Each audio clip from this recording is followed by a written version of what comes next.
This week, we are going to look at the biosphere. And of all the, the topics, modules, this seems the farthest removed from the human experience. However, it is the context out of which all our activity, and we look at things at systems theory, it all is derived from the movements and flows and dynamic of nature. As a matter of fact, even though these are slides and they're stills, if in a sense,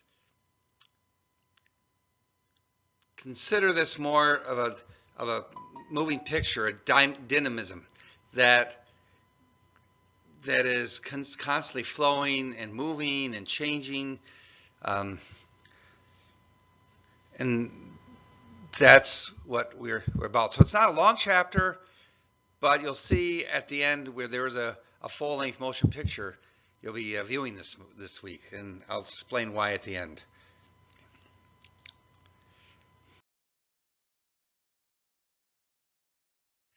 Said, why study it? We're a living system. We're 3.8 billion years old, and there you can see the solar system when it's full. So this has been going on for a long way, and it's the interplay of energy being condensed into matter. If you have studied physics or chemistry or ecology, this is just consider this a review. If you haven't, this gives a sense of a context out of which the rest of the semester is going to follow. So 3.8 years, all this energy kind of swirled. It formed into a ball, and everything started appearing as a result. Our solar system, we who happen to land this phenomenal Goldilocks zone. In fact, it's exciting now that there are other planets that we're discovering out there. So possibly the conditions for life appear as well.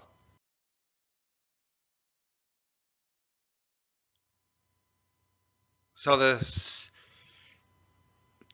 components of a system have to do then flow with energy. And all energy states, as in your text, is the ability to do work. In fact, most of these definitions are cobbled from your text, so there's nothing new here. It's just kind of picking a few of the salient points. And there's a law of thermodynamics stemming from Newton. There's a couple of laws that are really, really key. One is the conservation of energy. Energy cannot be destroyed. You can only be converted from a higher to a lower level. Higher concentrations, which of course when it's most concentrated, you have matter. Like that's why there's so much power in a nuclear bomb. It releases the power of the atom that's forced. And then when it goes to lower level, it's kind of like dissipates. So disorder will increase, until there's a state of thermal equilibrium. So eventually, where we have hot and cold air in a room, two rooms, one's colder than the other.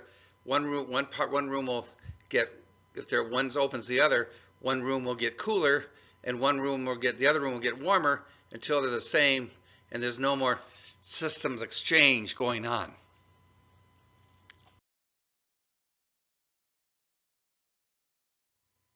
Now, these are some other things. Matter, which it says, is the name we give to all physical substances. This is on page 27 of your text. Matter is composed of atoms, which in turn are composed of negatively charged electrons, positively charged protons, and neutrally charged neutrons. And it's held together by electromagnetic force, which is, you look at the four forces, the strong nuclear, the weak nuclear, the electromagnetic, and the gravity. That gravity is by far the weakest. It said it's 10 to the 40 times stronger than gravity. But they said we ourselves are electrically neutral, so we don't feel this. And so how this in a wonderful, wonderful dynamic and system, how we'll get these.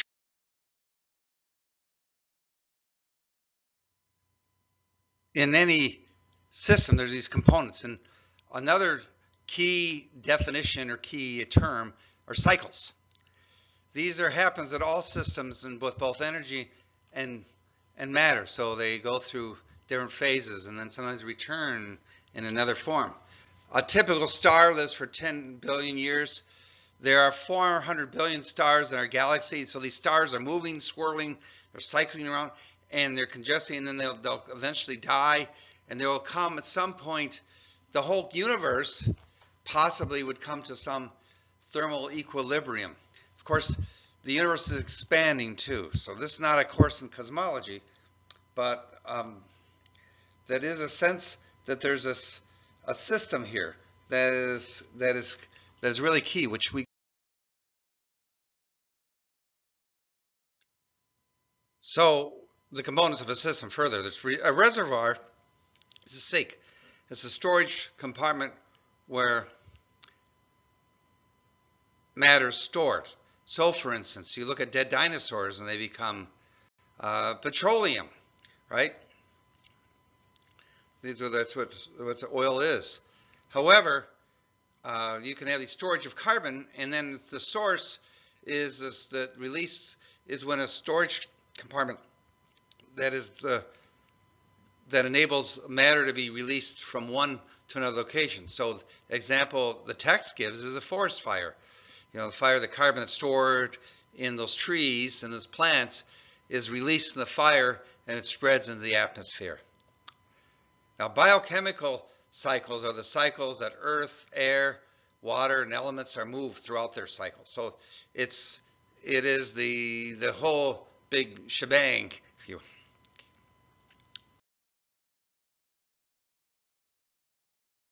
And there are four major spheres within this biochemical cycle that are very key. There's the lithosphere, there's the atmosphere, the hydrosphere, and especially key for us, where we find ourselves, the biosphere. So let's say a little bit about each of these spheres or realms.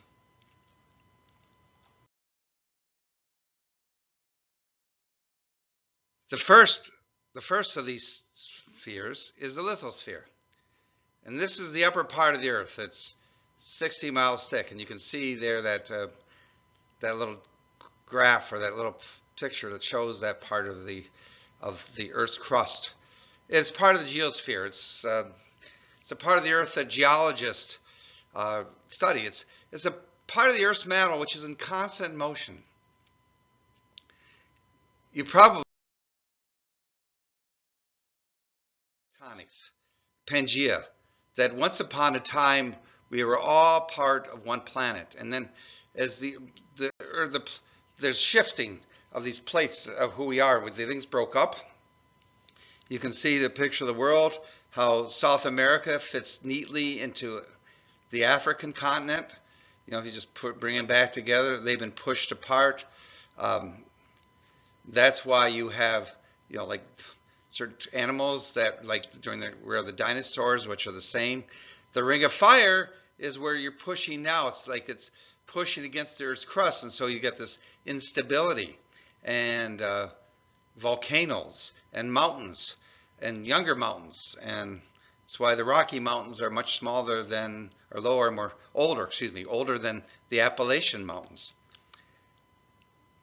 So it's the sense that even in something as seemingly solid as rock, it's constantly moving, constantly changing. Again, another case in point.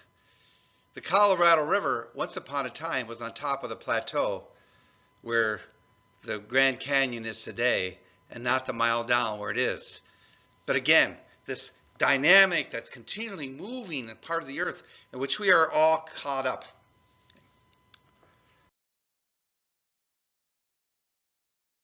The next layer is the atmosphere. They said 78% of our atmosphere is nitrogen, 21% is oxygen. Again, this has been very consistent, so there's been a dynamic in the system that's kept at that level for a long, long time.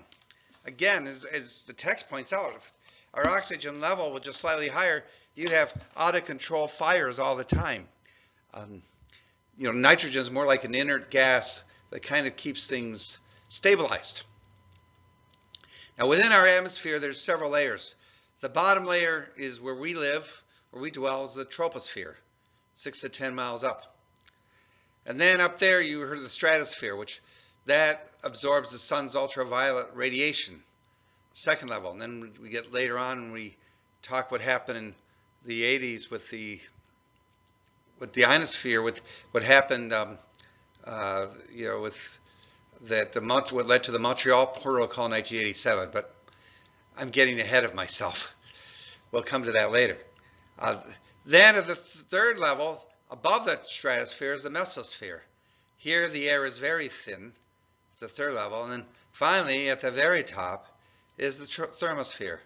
This is the highest level. Very few molecules. You're almost on the edge of outer space here. And this is where, when the sun's rays come in, you have these grand aurora borealis, experiences that they get charged, electromagnetic. They come, they interact with the molecules there, and you get this beautiful, when you have solar flares. Okay. The difference thing, the troposphere, stratosphere, the mesosphere, and the thermosphere. Of course, the thermosphere is up not only where the aurora is, but also where satellites are. A lot of space stations are up, kind of addressing that. You can see an auroral display on your right. I'm not getting into all the detail of the text. I'm just getting a sense that that we are part of these spheres. They all interact, and that there's a dynamism that's continuous. I almost think of this as a verb rather than a noun, if they can do that.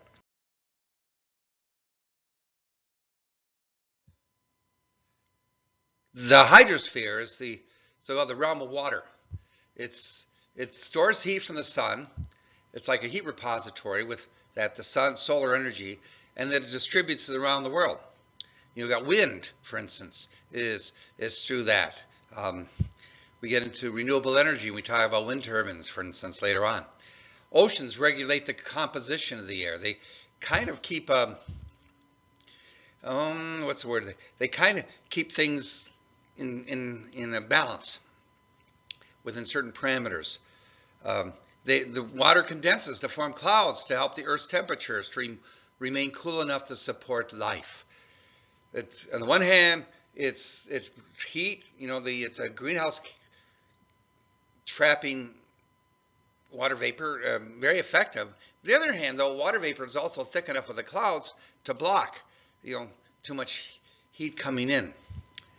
Now, water, when the water goes out into the land, 90% of it will eventually return to the ocean. Although the hydrologic cycle can take, as the text says on page 33, 30 to 40,000 years. And the salinity, the salt, is amazing. Now, the oceans has remained constant over billions of years. The salt content. There's all these feedback mechanisms that keep things in check.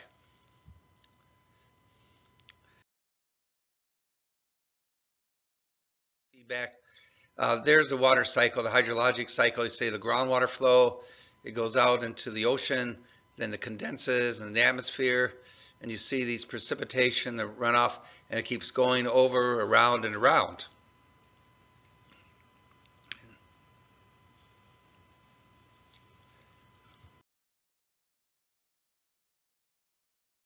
Now, the biosphere is that thin layer on the surface of the planet where life exists.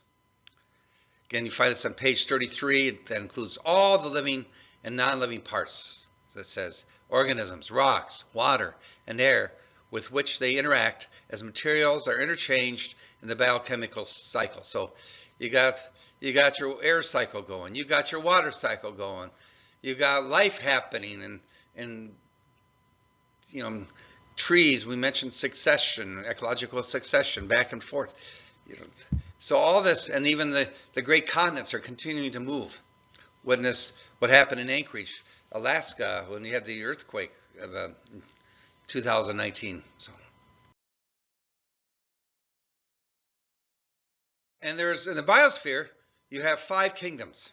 They say the term is plants, animals, fungi, the protists, or one cell like the animal, the amoeba and stuff like the protozoa, and bacteria.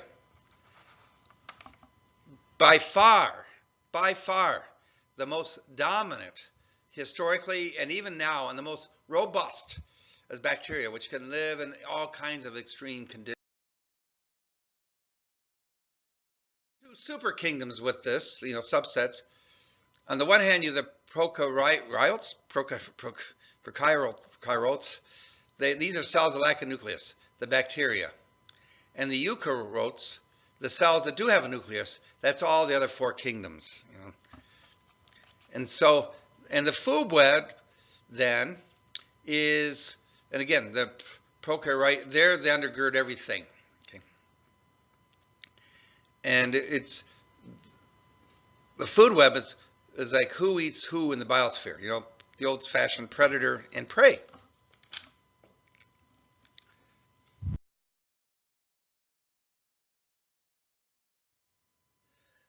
So food webs are further divided into trophic levels.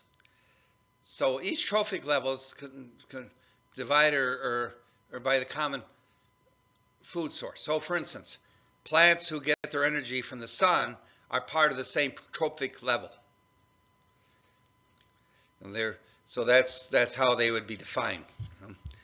Certain omnivores, carnivores, and the like.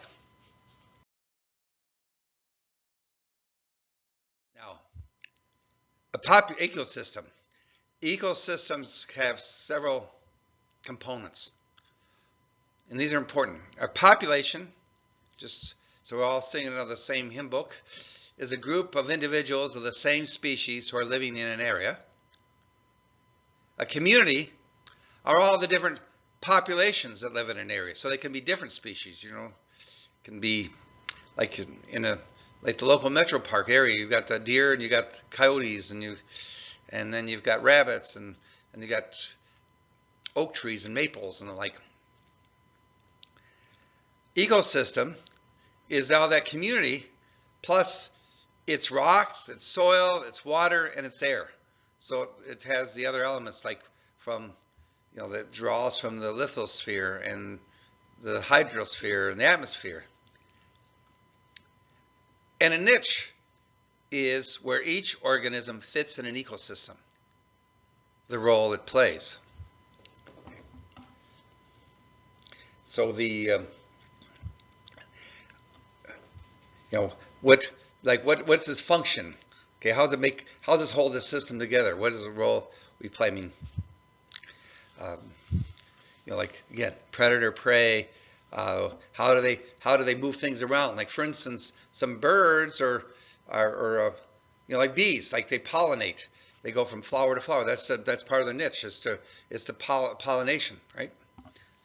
A habitat is where an organism lives. It finds its food, water, cover, reproduces, etc. It's where it roams, in other words, okay? Any organism. So obviously a habitat for bacteria is a whole lot different than a habitat for a wolf. Okay? And the biome is a particular type of community that covers a wide geographic area. So these are getting things like bioregions. So we got things like watersheds, and others are, biome or maybe the Detroit River system. Okay.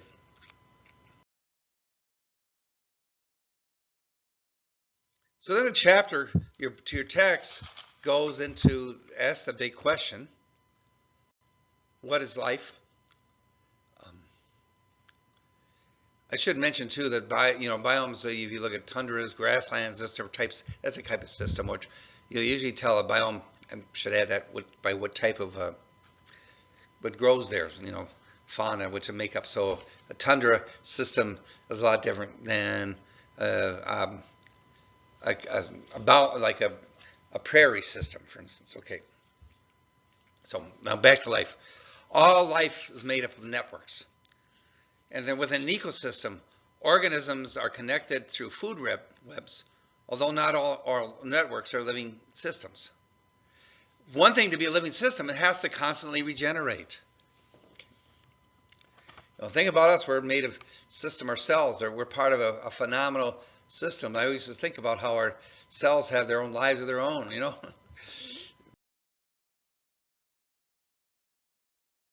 Um, living systems are in a state of disequilibrium, and that is that they're always growing. The great Jesuit, and maybe you should have had a slide of him, Teilhard de Chardin, said that we go by the law of complexity consciousness, that if you look over time, evolution, that systems become much more complex, and as they become more complex, they have a more and more conscious. Okay. Now the term, like autopoiesis, is the process by which life replaces itself. And then emergence is the constant flow of energy and matter that enable new forms of life to emerge spontaneously. They kind of show up on the scene. Okay? It's like a recipe, and you create a whole new food or whatever, but it's a recipe of life. Different things, they come together, and then at the right spank, like electricity or a spark. You know, life can happen under the right conditions. A couple other characteristics of life that are key here are resilience. You find this on page 36. It's the ability of a system to accommodate disturbance while maintaining its basic function and structure. It's like if you poke something, does it move? You poke a cat, it'll move back. Okay, it's being resilient. It's a disturbance coming at that cat, and the cat will pull back. So that's the system that makes that cat. But you think about an ecosystem. Something comes at it like an invasive species. In our place, like Phragmites or other things, plants or invasive plants, garlic, mustard, in my neck of the woods. Then how does the system adapt to that, or how do they change that? Of course, not all invasive are bad, but usually they are. And some systems then, like say why they run roughshod here and maybe not so much in China, is because you developed other kind of predators, or like the Asian carp, okay, which is wreaking havoc in the Mississippi, these flying fish. So those kinds of things are, and how do systems accommodate, or if there's climatic changes, what do they do, or different seasons, okay? Symbiosis, we talk about, like survival of the fittest and competition, and it's kind of Herbert Spencer, excuse me. That's there'll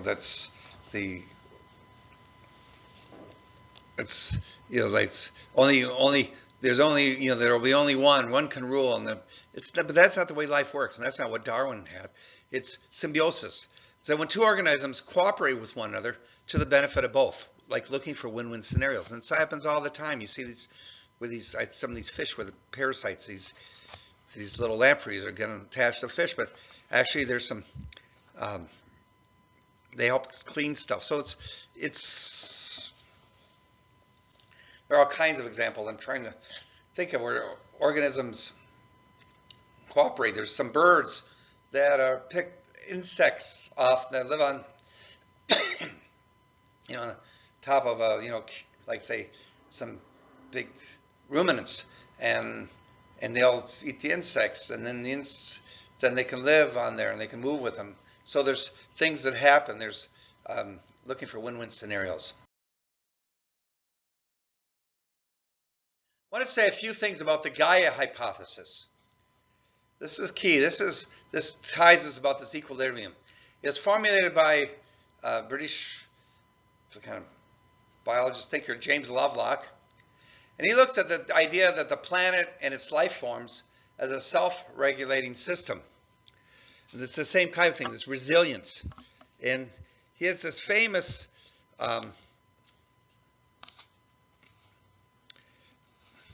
thing. I've had a system too. Your text, by the way, has a wonderful example of algae and lichens as an example of cooperating symbiosis at work.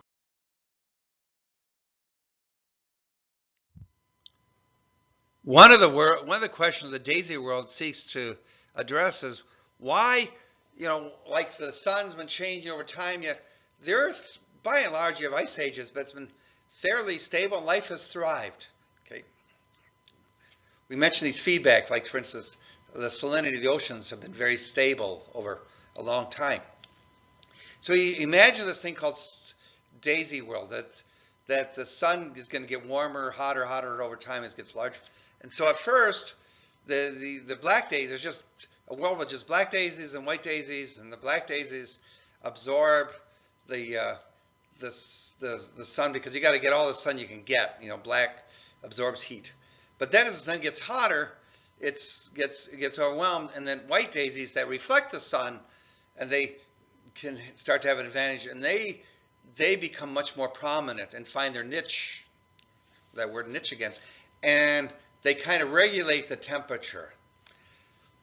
There are a couple of videos, and YouTube videos this week, that are not that long, but they both address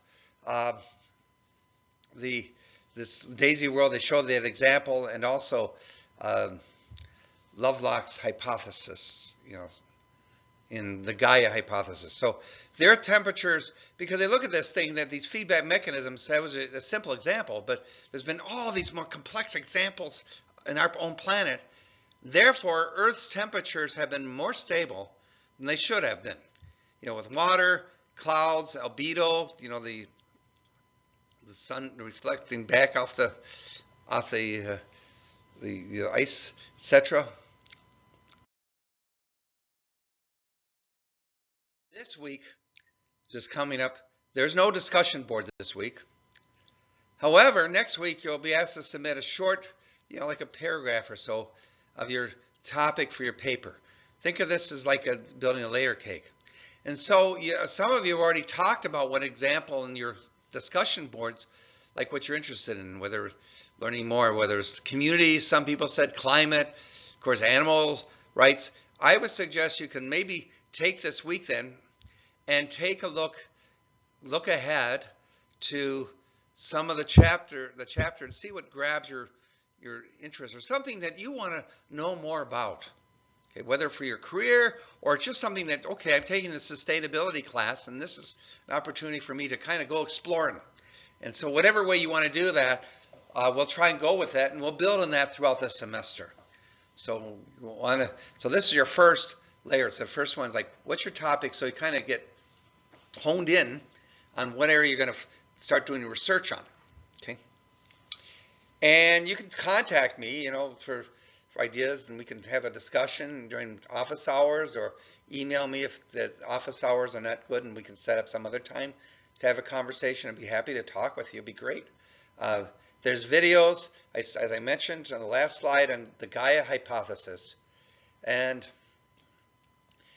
one reason why this is a shorter chapter too, even though because it objectively is, but about systems theory and Mind Walk, which was a wonderful, I saw this movie years ago and it blew me away when in the theater way back in the early 90s. And I still remember when I went and saw it. So you can watch it. It's on YouTube, and it's a feature-length film based on Fritjof's Capra systems vision. And Capra, as you saw him quoted there, is like one of the leading writers, articulators of systems theory, of which the ecosystem, biosphere, all this, of which we are part of this grand system out of which life emerges, is maintained, which are resilience, change happens, you know. And so I think you'll find that a mind blower. It's an hour and a half movie, but that's why this is a little bit shorter this week, and so that you have the opportunity just to sit back, and if you had some friends to watch it, it's Mind Walk, because you have a great mind walk yourself in terms of discussion with anyone you happen to be able to view this, and I'd recommend it if you can. So see you next week.